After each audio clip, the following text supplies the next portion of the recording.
आप सबका अभिनंदन और स्वागत। मैं अनुराधा शारदा आप सबको धन्यवाद देना चाहती हूँ कि आपने हमारे वीडियोस देखे, सराहे और उस पर अपने कमेंट्स लिखे। आज हमारे साथ हैं चंद्रशेखर शर्मा जी। सर, आपका अभिनंदन और प्रणाम सर। नमस्ते। हम सर के साथ पिछले गत 14 लेक्चर्स से सर से हम जेमिनी सीख रहे हैं। और सर, आज आप हमें जेमिनी में क्या सिखाएंगे, लेकिन उससे पहले जिन लोगों ने स्वांश के बारे में ज़्यादा नहीं पढ़ा या ज़्यादा नहीं जानते, सर यदि आप उनके लिए ये डेफिनेशन फिर से रिपीट कर दें तो बहुत बहुत। जरूर। देखो, स्वांश यानी स्वांश के तो काफी मतलब निकाले जाते हैं। स्व अंश, खुद का अंश, ये तो उसका मतलब हमें समझता ही है। कोई ऐसा भी बोल सकते कि खुद से दूसरा अंश, क्योंकि स्व का एक अर्थ दो भी होता है, परामीर जी ने बोला है। परंतु यहाँ पर कुछ विद्वानों का ऐसा कहना, मैं भी उनसे थोड़ा बहुत सहमत हूँ, कि नवांश कुंडली में जिस राशि में चर आत्मकारक विराजमान होते हैं जी उसे स्वांश कहा जाता है। चर आत्मकारक वो ग्रह है जो किसी राशि में सबसे ज्यादा वक्त प्रवास करता है, जी सर। ताकि उसका प्रभाव सबसे ज्यादा रहता है। जी इसलिए सर। राहु का यदि हमको देखना है तो 30 अंशों में से उसके अंश निकाल देने, क्योंकि वो उल्टा आता है। जी सर। हाँ हाँ। तो राहु जब 30 अंश में आता है तो उसका प्रवास केवल एक ही अंश हुआ रहता है, 29 अंशों। जी जी इसलिए उसको सर। 30 में से निकाल देना, उसका प्रवास कितना है समझ के उसके बाद में तय करना कि ये इसका कोई संबंध है या नहीं, क्योंकि राहु कहाँ और उसका प्रयोग करना वगैरह उसके बारे में शायद हम पहले पहले बोल, बात कर चुके हैं तो सर। जी सर। आत्मकारक तो नहीं होगा, परंतु बताने के लिए, समझने के लिए। जी सर। तो कुछ लोगों का कहना है कि ऐसा नहीं, ये जो अंश है, ये जो राशि है जिसमें नवांश में बैठा है, उसे लग्न कुंडली में देखना, पर उसे कारक अंश करके ज्यादा जाना जाता है। निधन अंश, कारक अंश, ये जो संज्ञा है, ये सहसा ऐसी इसका प्रयोग होता है। जी सर। कुछ लोगों का कहना है कि ऐसा कुछ नहीं है, आप आत्मकारक से ही देख सकते हो, वो भी कोई हरकत नहीं है। मेरे को ऐसा लगता है तीनों जगह से देखना चाहिए, क्योंकि ये जो हमें योग बताए गए हैं, ये तीन में से कहीं से भी, ये देखिए, ये हमें अलग अलग रास्ते बताता है ना। हम तो त्रिमूर्ति पे विश्वास करते हैं, त्रिकोण पे जी भी हम विश्वास करते हैं, त्रिकोण के आधार से आखिर में एक सूर्य हमें मिलता है। जी तो सर। मेरा वैयक्तिक मानना ऐसा है कि ये सबको स्वांश से भी देखिए, कारकांश से भी देखिए, और लग्न से भी देखिए, या जहां पर चर आत्मकारक खुद विराजमान हो लग्न कुंडली में, वो अंश तो नहीं होगा, जी। क्योंकि अंश का मतलब एक भाग भी होता है, तो वहां से हाँ। भी आप देखिए। और फिर अपने अनुभव से तय कीजिए कि मुझे कब कहाँ देखना। वो जो जी किसी को समझने लगता है, जब उसकी इच्छा रहती है किसी को मदद करने की, भगवान उसको बराबर अपना मार्गदर्शन कर देते हैं, जी ऐसी मेरी सर। धारणा है। तो अब हम देखेंगे कि हम पहले से चलते ही आए हैं कि स्वांश से कोई ग्रह कहाँ रहने से क्या हो सकता जी सर। है ना। तो राजा का वो सेवक होगा, यदि दूसरे में रवि होगा आदि हमने देखा जी है। अब हाँ। इसी श्रृंखला में हम चल रहे हैं, इसी सूत्र को पकड़ के हम आगे चल रहे हैं। तो ये सूत्र है, तो उसमें कुछ न कुछ एक धागा चलते रहता है, उसको हमको पकड़ के चलना है। वो कभी कभी जी बदल गया तो उसको भी सोच लेना है। तो अभी आता है मृत्यु चिंतयो हो पापे कर्षक। कर्षक का मतलब सहसा काश्तकार, या हम अंग्रेजी में फार्मर्स बोलते हैं, है ना। मेरे ख्याल से रैयत बोलते हैं कहीं। तो हिंदुस्तान में अलग अलग जबानों में अलग अलग बोला जाता है, मतलब एक ही है। तो जो कर्षण करता है उसको कर्षक बोलते हैं। और कृष्ण। एक जमाने में जो खेती जोतता था उसे कर्षक बोलते थे। यहाँ परिश्रम की जरूरत रहती है, हाँ। अनुभव की जरूरत रहती है, लगन की जरूरत रहती है, रुकने की शक्ति भी लगती है। जी। अब ये जो मृत्यु चिंता जो है, इसे हमको कटपयादि से इसका अर्थ निकालना है। हम्म। तो कटपयादि में मृत्यु का, कटपयादि का हम जब परिवर्तन कर लेते हैं तो 3 आता है। हम्म। तो ये स्वांश से तीसरे स्थान पर यदि पाप ग्रह होंगे, या चिंतयो हो बोला है, चिंता का अर्थ 6 होता है। हम्म। कटपयादि से देखना, चिंता करके नहीं सोचना उसको, या मृत्यु को 8 मत समझिए, क्योंकि हम जो जैमिनी व्यतिरिक्त हम जब देखते हैं तो मृत्यु स्थान हम अष्टम को बोलते हैं। तो जी यहाँ मृत्यु का मतलब 3 होता है, चिंता का मतलब 6 छः। होता है। हाँ, इन जगहों में यदि पाप ग्रह होंगे तो ये कर्षक को होता है, ऐसा कहा गया है। इसका मतलब वो अति परिश्रम करता है, इस अर्थ में लेना चाहिए। और कर्षक काफी काम करते रहता है। उसके बारे में हम अगले इसमें देखेंगे सर कि आप जिस हिसाब से बोलते हैं कि कि जो आप बोलते हैं काल सापेक्ष, आप ये काल हमेशा, सापेक्ष है।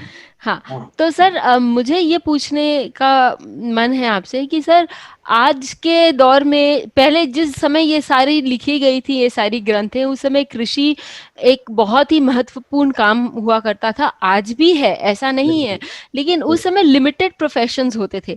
आज के हाँ समय बहुत सारे प्रोफेशंस होते हैं, जी। तो क्या हम ये सोच सकते हैं कि कृषि के समान मेहनत करने वाला व्यक्ति हाँ यदि हाँ किसी का, बिल्कुल, बात बिल्कुल सही है, क्योंकि ये पराक्रम स्थान है हाँ, और षष्ठ जो है अथक परिश्रम का श्रम स्थान का है। स्थान है, वही तो, यदि तो जो हम तो वैसा समझते हैं कि जहाँ पराक्रम, यदि उपग्रह होंगे तो हाँ, ये अथक परिश्रम करेगा, हाँ, है ना? इस अर्थ में हमें समझना है। राइट, और मैं, इसको आगे में, और जैसा हम आगे बढ़ते हैं तो जी इसके सर, आगे का जो सूत्र है वो इसको और स्पष्ट करते जाता हाँ, है ना?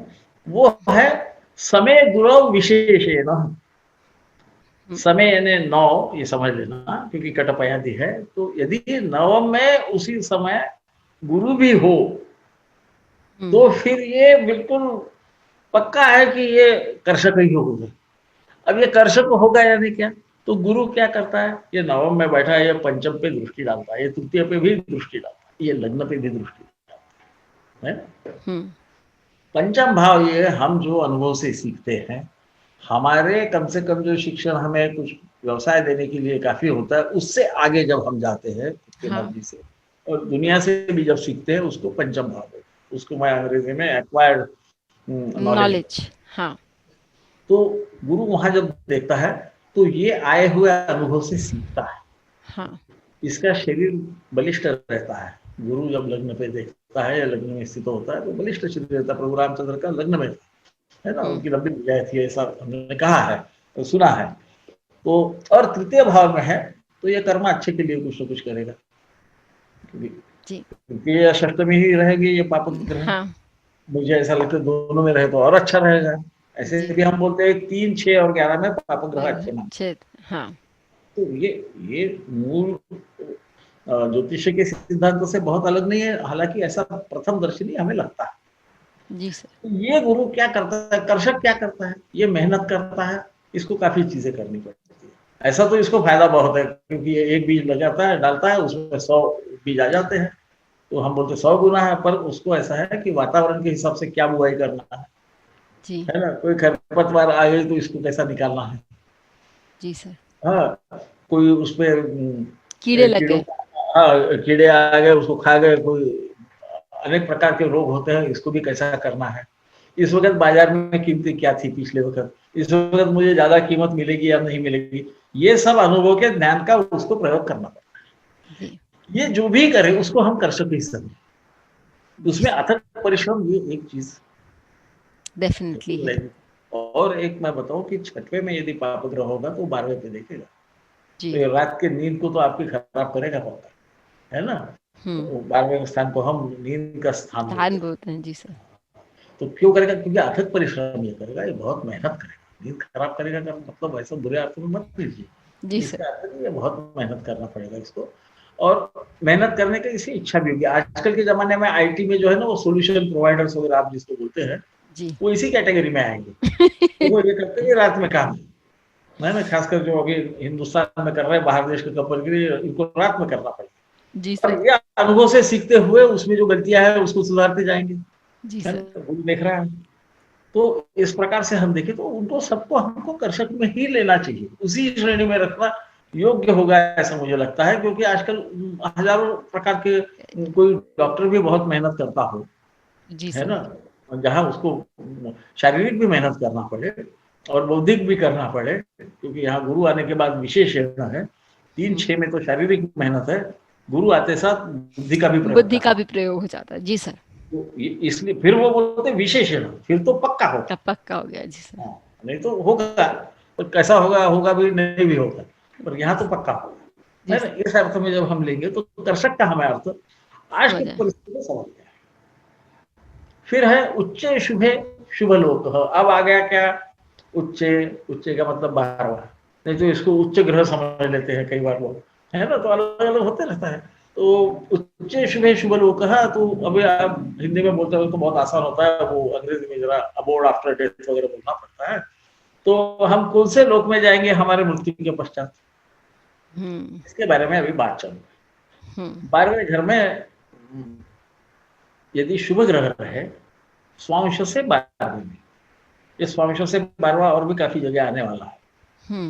तो 12वें में जब शुभ ग्रह रहते हैं तो ये मृत्यु के पश्चात ऐसा जातक शुभ लोक में जाता है। अब ये शुभ लोक कौन सा होगा, वो उसको जो शुभ लगेगा वो होगा। वैष्णव वो है ना विष्णु लोक में जाएगा, वो कृष्ण भक्त होगा तो वो गोकुल लोक में जाएगा, शिव भक्त होगा तो शिव लोक में जाएगा, है ना। तो ये उसके परिप्रेक्ष्य में सोचना है हमें। तो और 12वें में शुभ ग्रह होने से ये होगा, क्योंकि 12वें में हम खर्चा भी करते हैं, 12वें में हम भोग दान धर्म करते हैं, हाँ ये सब करते हैं। ये अच्छे काम के लिए करेगा, हाँ। ये अच्छे काम के लिए करेगा तो नैसर्गिक है कि ये अच्छे लोक में जाएगा। ये इसके पीछे की संकल्पना, ये जो अभी आगे के श्लोक है ना, इसको हम ये सही है या नहीं ये तय इसलिए नहीं कर सकते कि जब तक मरने के बाद में क्या होता हमको पता नहीं। बाकी चीजें तो जो इसके पहले की चीजें से वो कर्षक रहेगा कि नहीं, ये तो हम देख के बता सकते हैं, का अभ्यास करके उसको बताने के बाद वो होता है कि नहीं ये समझ सकते हैं। जी सर। ताकि हमारी समझ बराबर है कि नहीं ये हमें समझे। यहाँ जो है ये इसके ऊपर जा रहा है, ये महर्षि ने लिखा हुआ है तो ये प्रमाण होगा ही, ऐसा हमें मानना चाहिए, जी सर, है ना। हाँ, क्योंकि फिर वो बोलते हैं केतो कैवल्यम, कि भाई ये शुभ ग्रह तो हो गया। अब केतु को कई लोग पाप ग्रह समझते हैं, है ना, परंतु पहले भी बोला है कि विप्रतम केशव। तो यहाँ पर भी वो बोलते हैं ऐसा केतु का उल्लेख उपपद लग्न में भी आएगा, वो केतु रहा तो फिर वो शादी वादी नहीं छोड़ता, ऐसा बोलते हैं। हाँ मुझे याद आ रहा है। हाँ तो सर, हम बात कर रहे थे, जी सर। ऐसे ही सूर्य और भी ये भी सर, ये भी हम केतु के लिए बहुत बार हम लोगों ने बात की है और आया भी है कि यदि कभी राहु केतु पाप, कभी भी हम यदि नवांश लग्न से षष्टम में या स्वांश से षष्टम में ऐसा कुछ यदि शनि या पाप ग्रह हो तो वो आदमी बहुत ही मिथ्याचारी ये सब होता है। लेकिन यदि उसको केतु दृष्ट कर रहा है तो ऐसे केस में ये विपरीत हो जाता है, ऐसा नहीं होता। यह हम लोगों ने काफी बार देखा है कि केतु अपवाद क्रिएट करता है। विप्रतम केतु कहा गया है सूत्र में, और सूत्र की एक ऐसी सूत्र कैसा सूत्र का अर्थ निकालना, इसके बारे में एक श्लोक है, मैं दूंगा तो नहीं, यहाँ थोड़ा लंबा है और उम्र के हिसाब से कभी मैं भूल गया तो गलत श्लोक कभी बोलना नहीं चाहिए। पर उसका अर्थ यह है कि यदि ये श्लोक से नहीं समझता, आपको सूत्र से नहीं समझता, पीछे गए हुए सूत्रों का आधार लेके इसे समझने की कोशिश करो। हाँ, ऐसा कहा, इसी ढंग से उसको करना पड़ता है। तो हमें विप्रतम केतु कहा गया है, बताया गया है। जी सर। तो केतु कैवल्यम, यदि केतु रहे बार, हाँ, अब यहाँ शुभ ग्रह आप नहीं समझ रहे, उसको पार्थ समय, क्योंकि पूजा बता केतु, हाँ, है ना। यदि केतु रहे तो ये केवल शुभ लोक नहीं जाता, ये कैवल्य धाम प्राप्त करता है। ये परमेश्वर में, इसका आत्मा परमेश्वर आत्मा में लीन हो जाती है, जी, विलीन हो जाती है। हालांकि वो विलीन हो जाती है बोलो, या वो बड़े उच्च स्तर पे चला जाता है, ऐसा हम इसे समझेंगे, क्योंकि भगवान कृष्ण ने ऐसा कहा है जो पैदा होगा वो मरेगा। जी सर। और उन्होंने बोला कि मैं भी बहुत बार जन्म ले चुका हूँ और तू भी लेगा, तूने लिया है, तुझे याद है, ऐसा कुछ बोलते हैं गीता में। हाँ, चतुर्थ भाव में बोलते हैं। हाँ, तो उनको समझेगा। तो ये तो वादातीत विषय है, क्योंकि वो दूसरे फॉर्म में आता होगा। हो सकता है कि ये आत्मा विलीन होकर नए रूप में फिर भगवान उसको भेजता है, उस वक्त काल में जिसकी जरूरत है उस हिसाब से, ऐसा हम समझे इसे। परंतु ये धर्म के विषय है, इसमें मैंने बोलना ठीक भी नहीं है, तो मैं यही इसको रोकूंगा। अब क्या होता है, इसको फिर से विशेषण देखिए, आप एक ख्याल में रखिए कि एक ही हम कोई ग्रह लेके जब हम बोलते हैं तो ऋषि और महर्षि कैसा सोचते हैं। देखिए वहां हमको उन्होंने बोला कर्षको होता है, पर समय गुरु विशेषण, नवम में गुरु होगा तो बिल्कुल होगा ही, डेफिनेटली। यहाँ पर भी ऐसा ही बोला है कि केतु कैवल्यम देता है। कब देता है? क्रिया चापयोर विशेषण, केतु केवल रह के नहीं देगा, इसके तरफ वो एक इशारा कर रहे हैं। हाँ, देख लेते, बोलते ये तो मैं तो बहुत देखा हूँ कि भाई अब मरने के बाद आप तो एकदम ऐसा कुछ नहीं, ऐसा वो कुछ नहीं करने वाला, क्योंकि वो उसको फिर और कुछ दिया है। तो क्रिया चापयो विशेषण, और यहाँ पर थोड़ा सा सूत्रों का जो कभी कभी संभ्रम आ जाता है, उसकी बात मैं करूंगा, क्योंकि अलग अलग विद्वानों ने उसका अनुवाद नहीं मैं बोलूंगा, उस पर टीका की है। और टीका बुरे अर्थ में नहीं, टीका का मतलब उसका अर्थ विस्तृत रीति से समझाया है। ठीक है। नीलकंठ हाँ। से लेके आजकल के जमाने में राव साहब है, के राव साहब है, संजय रथ है, बहुत विद्वान है। और फिर सीताराम झा थे, अच्युतानंद झा थे, ये विद्वानों ने अलग अलग ढंग से किया।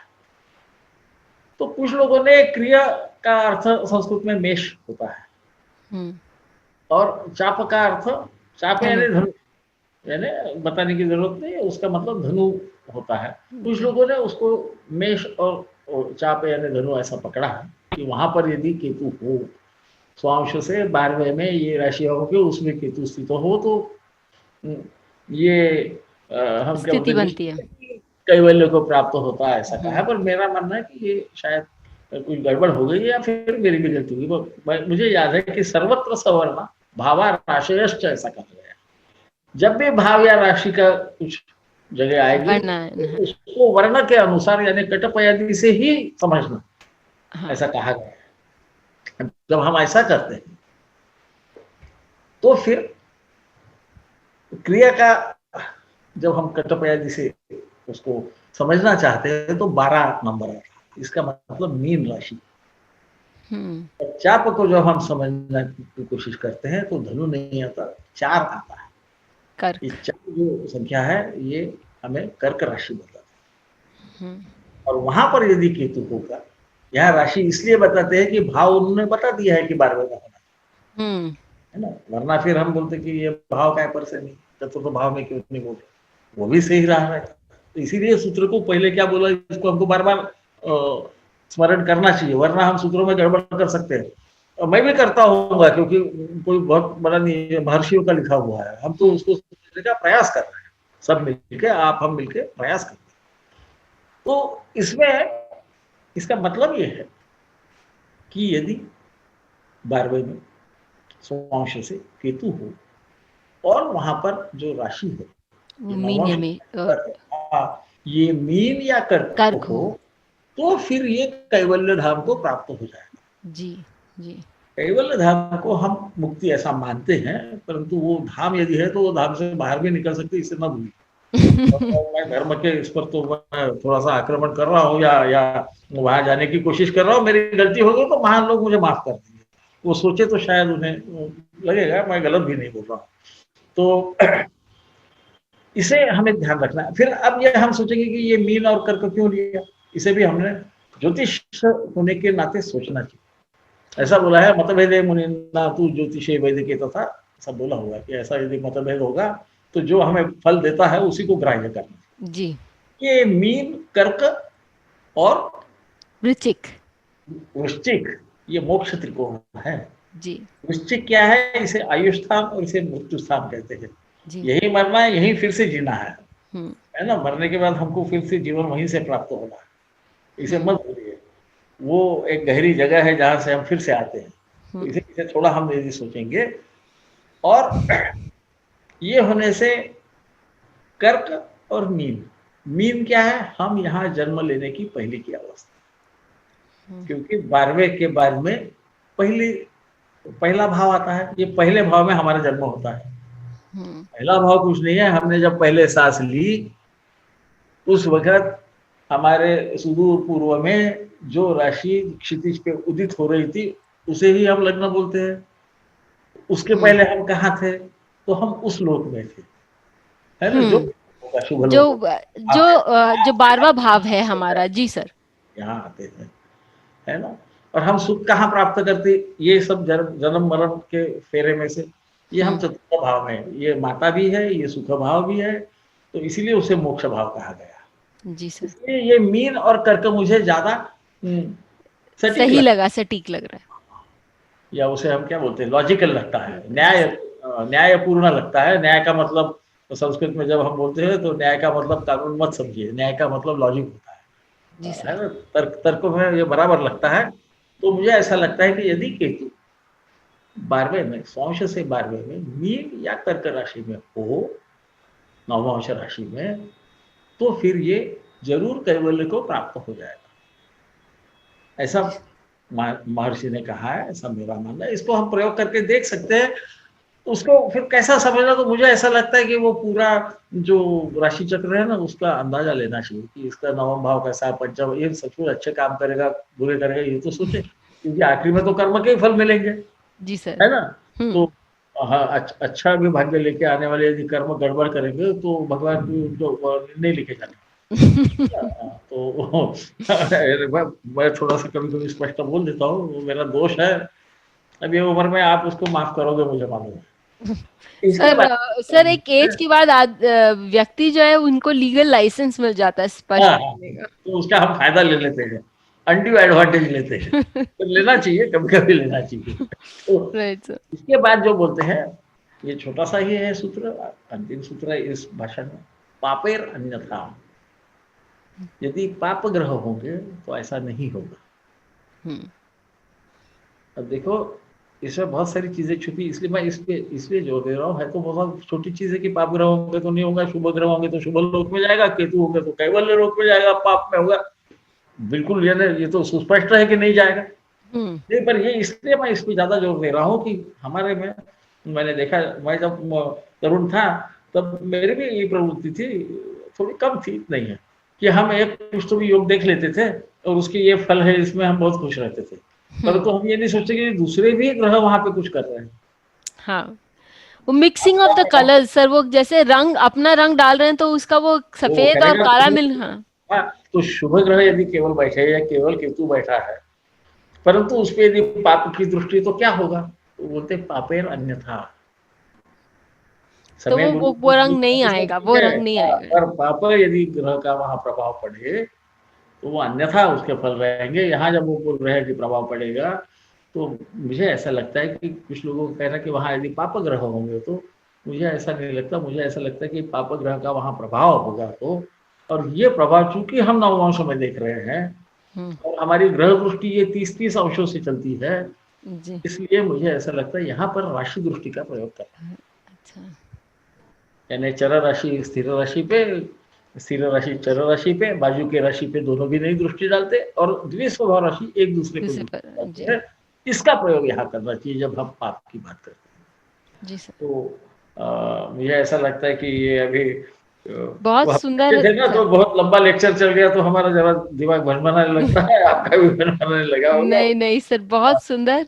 और हमने पुराने जो लेक्चर्स है उनको भी विजिट किया, तो यदि आपने पुराने लेक्चर सर के नहीं सुने तो ज़रूर सुनिए। सर के ब्लॉग्स और सर का खुद का यूट्यूब चैनल भी है, जहाँ सर काफ़ी सारे अपने वीडियोस डालते हैं और बहुत सारे ज्ञानवर्धक वीडियोस हैं। तो यदि आपने नहीं देखा है, नहीं सुना है, तो वहाँ भी जाएं और वो भी सुने और उनके ब्लॉग्स भी पढ़ें। सारी डिटेल्स आपको नीचे दी जाएगी। सर बहुत सुंदर लेक्चर था सर, बहुत बहुत धन्यवाद। फिर मिलेंगे। आपकी कृपा।